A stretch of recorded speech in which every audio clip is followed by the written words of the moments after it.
PGTA म्हणजे काय? मी डॉक्टर मेघश्री गिरीश देशमुख, शुश्रूष हॉस्पिटल एक्सी test group centre, Chikhalwadi corner, Nanded येथून. Prenatal genetic testing of aneuploidy म्हणजे जर आता आपलं बाळ टाकलंय आपण आणि बाळ टाकल्यानंतरही गर्भपात होतो किंवा ते बाळ टिकत नाही किंवा बाळामध्ये ॲबनॉर्मॅलिटी येते, तर असे पेशंटचे आम्ही भ्रूण जे असतात किंवा एम्ब्रिओ जे असतात ते तपासायला देतो 3ऱ्या किंवा 5व्या दिवशी. ते तपासायला दिल्यानंतर हे लेझरद्वारे केल्या जाते, त्याला लेझर असिस्टेड बायोप्सी म्हणतात. आणि त्याच्यानंतर प्रीनेटिक जेनेटिक टेस्टिंग करतो, म्हणजे आपण गुणसूत्राची तपासणी करतो. मग त्याच्यात कसं आपण त्याच्यात आपल्याला रिझल्ट मिळतो, तर त्याच्यात बरेचदा असं समजले जाते की हे बाळ युप्लॅड आहे. युप्लॅड म्हणजे नॉर्मल एम्ब्रिओ. मोझॅक म्हणजे काय?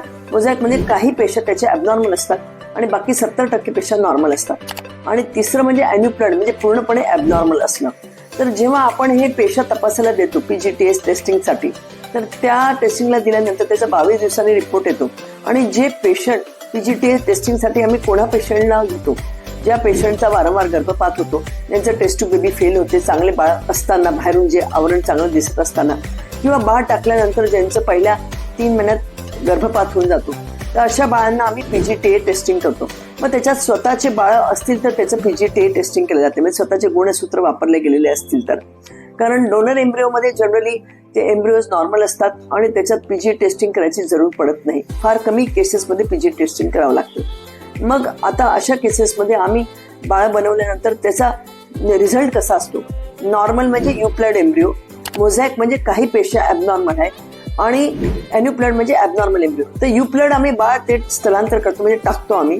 मोझॅक म्हणजे जर 40% खाली जर मोझॅइझम असेल तर हे बाळ नॉर्मल असतात आणि याच्यात काही पेशा ॲबनॉर्मल जरी असल्या तरी नॉर्मलमध्ये रूपांतर होऊ शकते.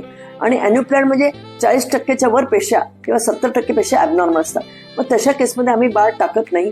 त्याच्यामुळे पेशंट्सनी ज्यांना वारंवार गर्भपात होतो, बाळ त्यांचे पहिलं ॲबनॉर्मल झालंय, वय जास्त आहे 35 वर्षाच्या वर, स्वतःचे बाळांचा गर्भपात किंवा टेस्ट टू बेबी फेलियर होत आहे, तर अशा पेशंट्समध्ये PGTA टेस्टिंग जरूर करावे. जरी ही टेस्ट महाग असली तरी याचा उपयोग होतो, जेणेकरून एक नॉर्मल बाळ जन्माला येऊ शकते. धन्यवाद.